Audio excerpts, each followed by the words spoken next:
Hey, everybody, this is Heidi St. John. Thanks for tuning in today. You guys have found me at my little corner of the internet. Today is Friday, March the 18th, and today I have a guest on the show with me today. Nicole Pope is here, and we're going to talk about why I believe it is time to declare a state of emergency inside the public school. Stick around. I think you're going to be encouraged.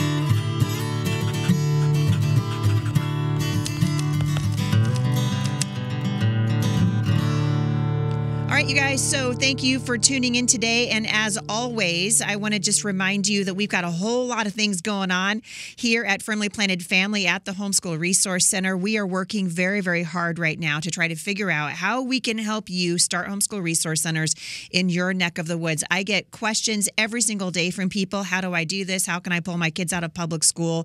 And we have actually created a manual.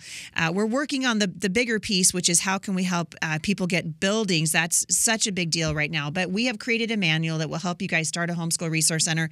I just returned from Purcellville, Virginia, and I met with a family there who is interested in starting a homeschool resource center. We believe that this is a true solution. And so you can go to firmlyplantedfamily.org, or you can check out the Homeschool Resource Center at fphrc.org. I'm excited today and very honored to have Nicole Pope on the show with me. Her husband works inside the public school system, and she contacted me recently to just basically say, this is what's happening with my husband inside the public schools, to the point where they are going to leave Washington State. So this is a family that lives here, that are raising their children here in Washington State, and they are moving to Virginia. I would say that probably Glenn Youngkin's election there has something to do with that.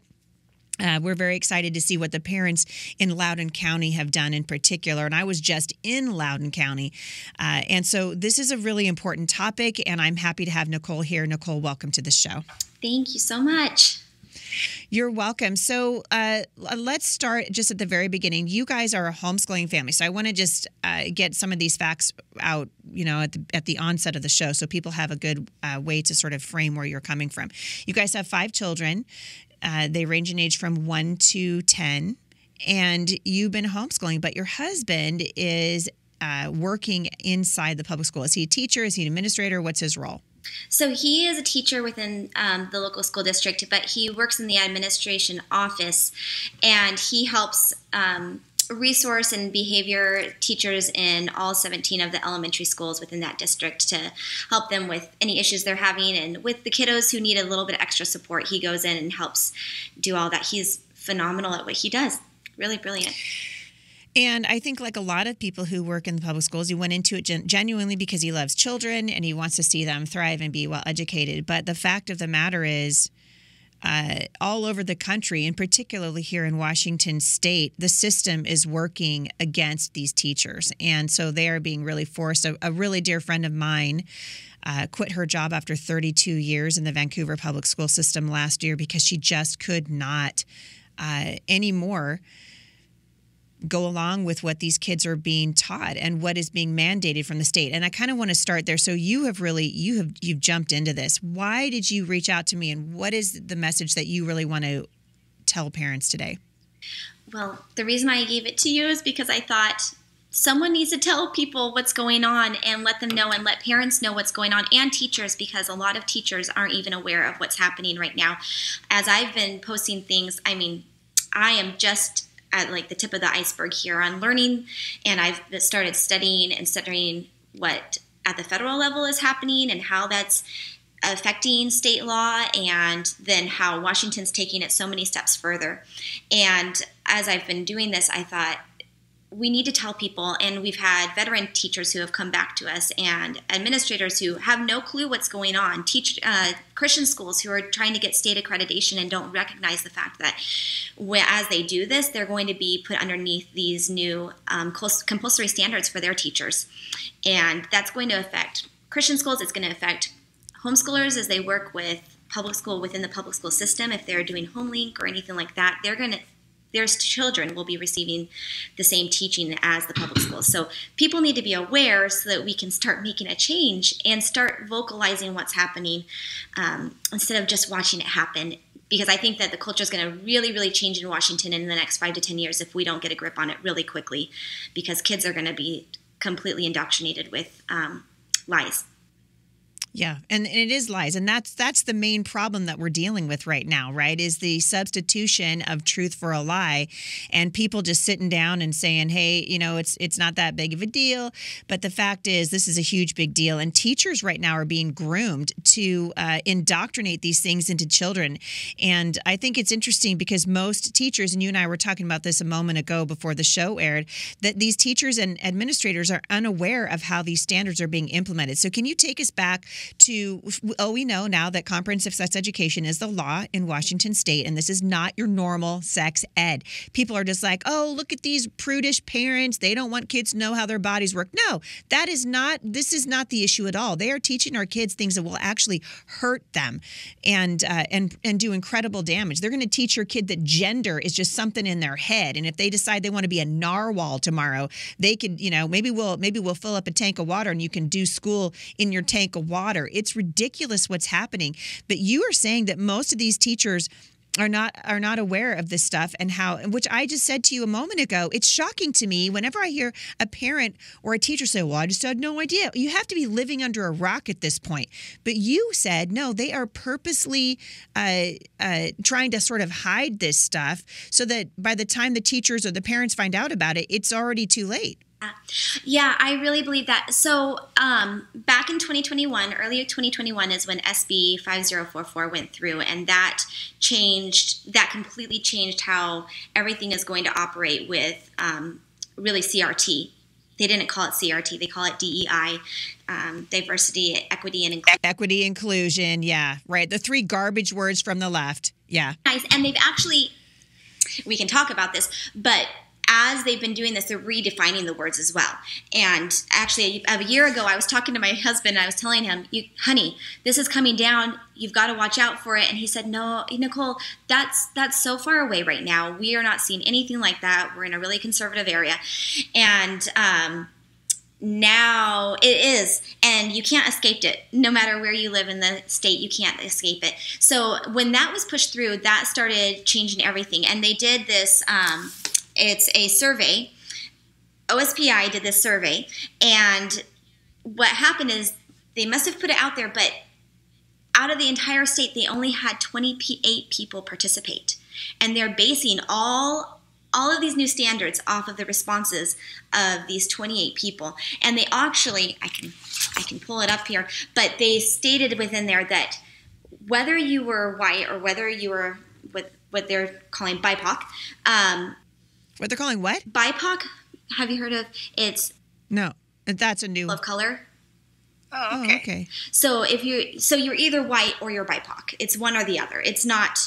It's just one or the other. So what happens is that when they took these people, they actually stated in the parameters of this study that they were going, while they had about 50% white participation, they were going to center on the responses of the BIPOC individuals, because those were the ones that they were the most concerned about.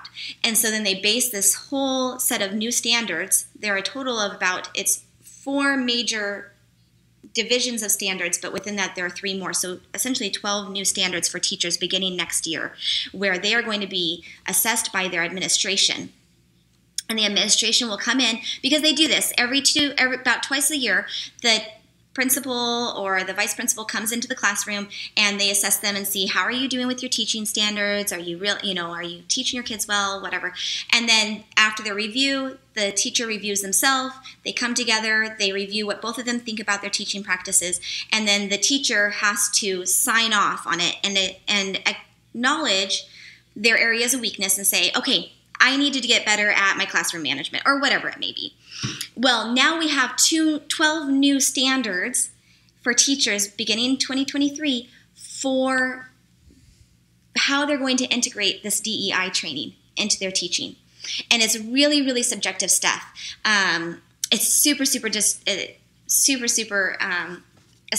because it's not like, it actually says in here that we need to move more away from teaching reading, writing, and arithmetic to teaching more social empathy.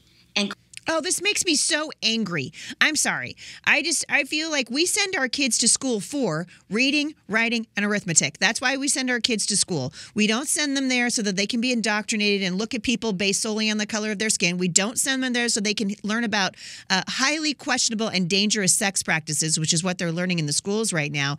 And the fact of the matter is, parents who are listening to this, and this is why I'm so angry, pull your kids out of these schools. What is it going to take? The barn is on fire. The ship is sinking. We want to polish the brass on the Titanic and talk about how we can fix it. But the reality is this stuff is not fixable. The only thing that these schools will understand is money. And the only way to really hit them where they live is to withdraw your kids from the schools. I'm sorry to jump ahead of you, but that's kind of where we're going, isn't it? That's exactly right. Well, that is exactly what it comes down to. And so during COVID, when parents started pulling their kids out of school, that started really impacting that. And that's a hard thing because, I mean, that means jobs for good teachers too. But at the same time, money is what talks, I think.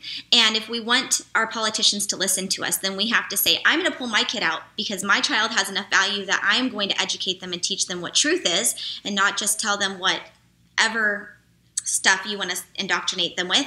And not only that, but you're not going to get my money. And also, I'm just going to add, if you don't mind me to, that is also why I think that homeschoolers need to not be using public school system. Amen. I cannot agree with you more. These parent partnering programs, the public school, quote, homeschool programs are garbage. And the very same stuff you're trying to get away from is in these programs, right? Well, it's in the programs. They have to, so even those teachers have to implement it within their classrooms.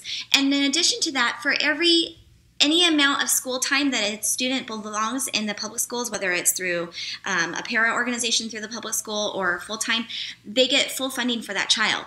So it's a really good thing for them to have your child in 1 day a week, 4 hours a day, to be able to get full money and funding for that. So that's just something to consider because you may say, well, they're just taking really great classes like karate and piano or, origami, whatever it may be, math. But it's more than that. They're getting full funding for that to be able to help fund all of these different things that are happening. And so it's super important that parents are aware of what's going on and aware that their kids are going to be taught these things. And it's important for Christian schools to be aware that if they're state accredited, their teachers have to go through the same training. So now teachers have to also get 15 hours of additional continuing education clock hours each year in DEI.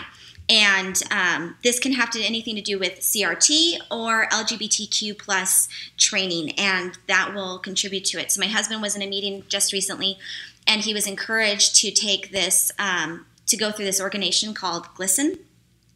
Oh, for goodness sake.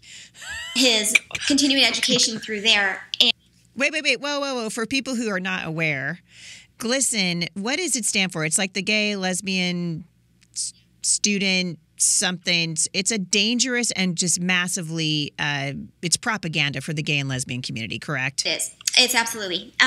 So, and then the GLSEN, I'm going to pull out stuff real quick. So they are very proactive to incorporate and train, and they have teacher trainings for teachers for continuing education and professional development. And what they teach them in there is how to do different things like advocate for the students. So what's happening, there's so much we can talk about, but they want to integrate these things. They want to put them in the school system. Right now, Washington State is also requiring that every district have a person that's a point of interest. I can't remember exactly what the title is right at this moment. But for every district to be able to help any child who's transitioning from one gender to another. Unbelievable. And that person is to help mediate those things. Well, now within Washington State, you may be aware or may not be aware, but also teachers are supposed to contact, if they have contact from a child, let's say a third grader, specifically from third grade and up. So if a third grader comes into the classroom, talks to their teacher and says, hey, I've decided that I don't want to be a boy anymore. I want to be a girl. I mean, they're being taught this stuff anyhow, so why not? And they're supposed to provide the children with, as you're talking about with sexuality, a whole plethora of options as to what they could possibly be. And they're encouraged to teach these things from kindergarten on up. And so in third grade, they decide, I'd rather be a boy than a girl. And they go and they talk to their teacher and they say, but I don't know if my mom and dad will like it. they're Christians, and they say that it's bad. And because they say it's bad, I don't know if how they're going to react, if they're going to be really upset with me. Well, at this point in time, the teachers can talk to them and say, well, what do you think? Do you think that you have another name you'd like to go by? Or they say, I'd rather be called Tiffany instead of Timothy or whatever. And the teachers are required to document that information, make those changes within their classrooms, make sure that the administration and this new person point of contact within the district is aware of all of this, and they start implementing it within their whole school. So they start calling this little child by their new gender pronouns, and then they start also calling them by their new name and treating them as if they're the other gender. They do not have to tell the parent about this. And not only that, they put it on legal records. So if my husband is in an IEP and he finds out that one child has become another gender, then he is required to change the name. However, until the child feels that they are ready to tell the parent, they are required to never tell the parent, even if it's on legal documentation within the school district.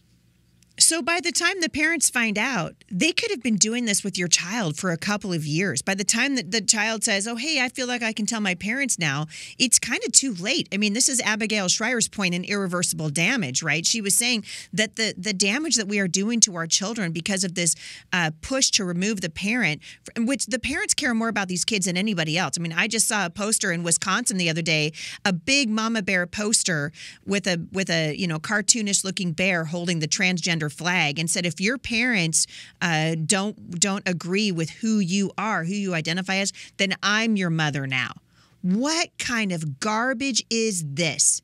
It makes my blood boil. And if parents are not angry enough yet to take their kids out of school, I don't know what else to do. Yeah, it's really awful stuff. So we have these two pushes from both directions as far as, and the way that everything is being taught is that you can become whatever you want, and the school really is becoming a social services. Yes, it is. Absolutely. It's not an academic service, that's for sure.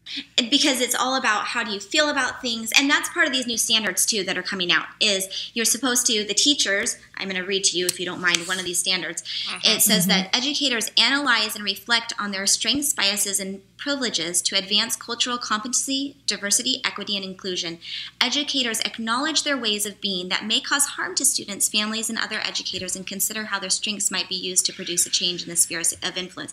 But it goes on beyond that, and it starts saying that what the teachers need to do, being a teacher is not going to be enough. And this is why I'm saying that these components are really subjective, because it gets to the point where they say that a teacher can't just say that racism is bad, because you agree that racism is bad. I agree that racism is bad. We don't want racism. But it's not enough to say that or to teach our children that people are created equal and that we're created in Imago Dei, that we have the image of God, and because of that, you are a precious person.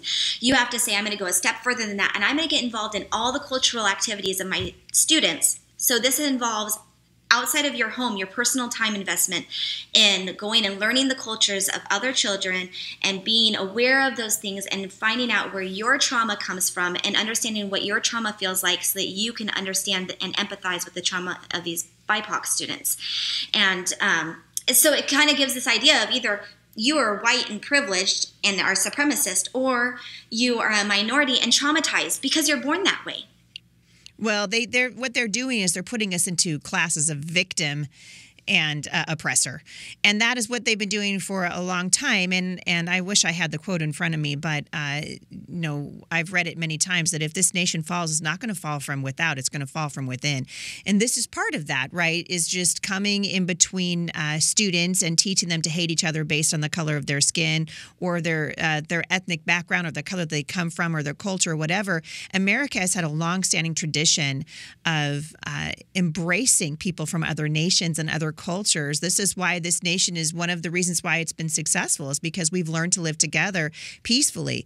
And what is happening now, thank you 1619 Project and all these other garbage curriculums that are in our schools now, what they're doing is they're taking us back into the dark ages. And if we don't learn from history, we are destined to repeat it. And the same things that happened that brought us the Civil War in the first place, they're going to usher that in again. And it's a shameful moment. It's a shameful moment for the country. For people who are not familiar, a lot of this stuff is stemming from Senate Bill 5044, which passed last year. So it passed in 2021. And now we're looking at, this is right, what started, Nicole, this is what started this. Now you got to have 15 hours of diversity, equity, inclusion training. You got to clock these hours to maintain your teacher licensure in the state of Washington. So it's basically, it really is worst case scenario. I mean, it really is. We're not exaggerating. This is not a false alarm. This is us trying to tell you that this is what they're currently teaching our children, that under this model that all people are privileged, everybody that is white was born a white supremacist, and all the other nationalities have been traumatized by this. And now, and this is simply because these are immutable character traits. These are things we cannot change. And so we're not focusing on character anymore. We're focusing solely on skin color.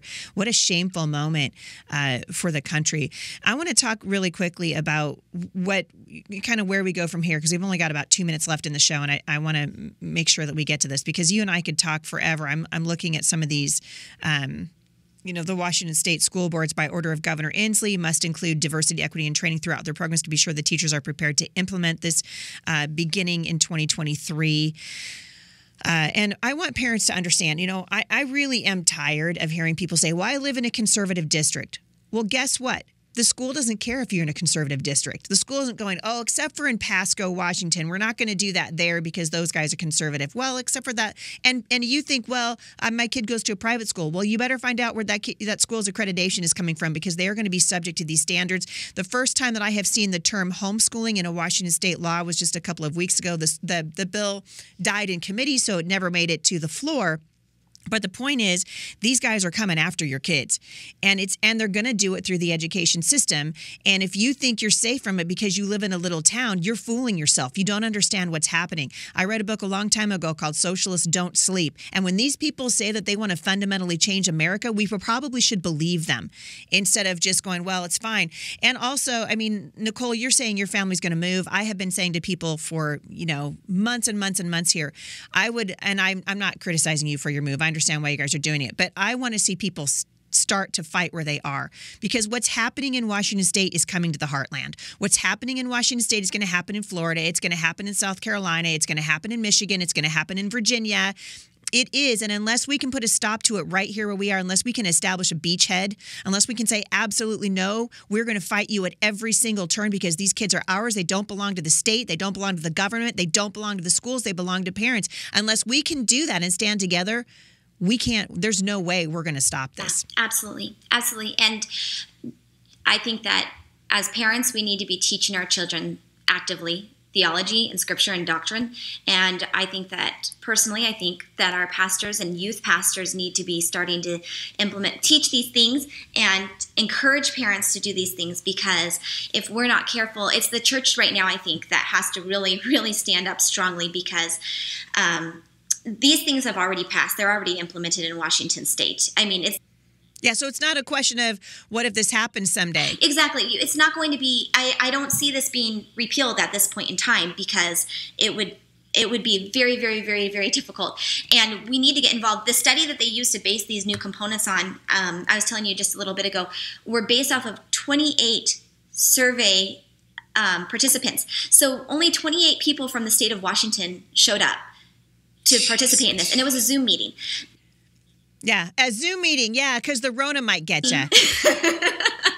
But, wow. It's just crazy. So this happened back in 2021, May of 2021. They did this survey, and then they implemented this as of this last fall. And it's happening. So we have to decide what we're going to do, and we have to decide to take care of our kids and make sure that we're not going to do it. And I think I would just challenge especially Christian teachers who are especially within their last 5 years or so of teaching, because you have 5 years. You can renew your license this year, and then you have 5 more years before you have to get any of those credits done to be able to renew your license or get fired. And so if they take their last 5 years and they work their very tails off, especially these people who, I mean, you kind of have nothing to lose at this point in time, I would encourage anyone to do that. But there are options, too, to be able to stay and fight. to be able to get involved. And you need to do that. Teachers need to do that, and parents need to be vocal, and they need to start saying something. We need to start sharing it because people don't know what's going on. And if we don't, our children are going to be so confused, and the enemy is coming for our kids. Satan wants to take them out, and he's going to start with our children because he knows that's where we're the most vulnerable. And if we don't do something right now, then there's not going to be a whole lot of hope for Washington State outside of the grace of God, which God can do anything. Well, and I just want to reiterate what I said before. It's not just Washington State. There's not going to be a whole lot of hope for, I don't care where you are, South Dakota, Texas, Georgia. It doesn't matter. It doesn't matter where we are. This is happening in the United States. It's coming down from the National Educators Association, which is a national union. And for parents to stick their head in the sand now, to me, is just completely, I can't even wrap my head around why you would even do that anymore, or how you could do it, given the magnitude. And I drove by one of our local public schools just a couple of days ago on my way into the office, and I'm just heartbroken to see thousands and thousands of kids are still in these schools. Where are their parents? When are we going to wake up? When is enough going to be enough? And we're like the canary in the coal mine at this point. Just saying, hey, there's toxic gas in here, and your kids are gonna be suffering, and it is irreversible. In many cases, the damage is irreversible. And I would say that for parents who say, because I've had people say to me, my kids have not been impacted by this as of yet. I haven't seen this. We've only had a few conversations because there hasn't been a lot of things that we've had to discuss. That's because it hasn't been implemented yet. This stuff hasn't been implemented. If your kids have not encountered it yet, it's because the teachers haven't been required to do it yet. Your Christian teachers are being required to do this. And it's one of those really, really hard things. And this is where we have grappled and grappled. Do we stay and fight? Do we go and try to do something at a different level? And it's been ongoing and ongoing because your teachers are going to lose their jobs if they don't implement these things. They're going to lose their licenses, but there need to be godly people, godly teachers in the school system who are fighting. But there are so many people who don't care and who feel shame, who are shamed by the government right now because you're being so racist if you don't support these things, or you're being unloving, or you're being unkind, and they shame you, and so you feel like you have to do those things. That's what I think a lot of people feel. And then you have parents who come along and are saying, well, my children haven't heard this. Well, it's because they haven't had to do it yet. But they have to. It's being required, legally mandated by the teachers to do this or lose their license now. So at some point in time, you have to realize this is going to come to your child, and it's not going to be hiding, and it's going to be made to look fluffy and pretty, but it's really ugly underneath. And they're going to be told that if they want to love people, this is how they need to treat them. If they're going to love people, then they need to dismantle themselves as white, or that they need to feel guilty about the color of their skin, or about being heterosexual, anything like that. And it's a really sad, I've cried, just cried over it with my husband. Well, I think I've been saying this for a long time, if you're not crying, you're not paying attention. These are our kids, and this will have ramifications on this country for generations to come. And like I said at the onset of the show, and we're out of time for today, but what I said at the onset of the show was there are solutions, and we're looking for people to help us get homeschool resource centers going all over, right here in Washington State and around the country, because there are solutions.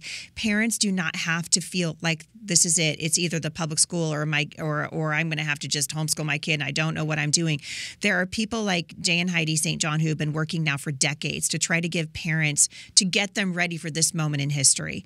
And so I want to encourage people, get on board with what we're doing here at Firmly Planted Family, the nonprofit organization, which is getting these homeschool resource centers put in places all over the country.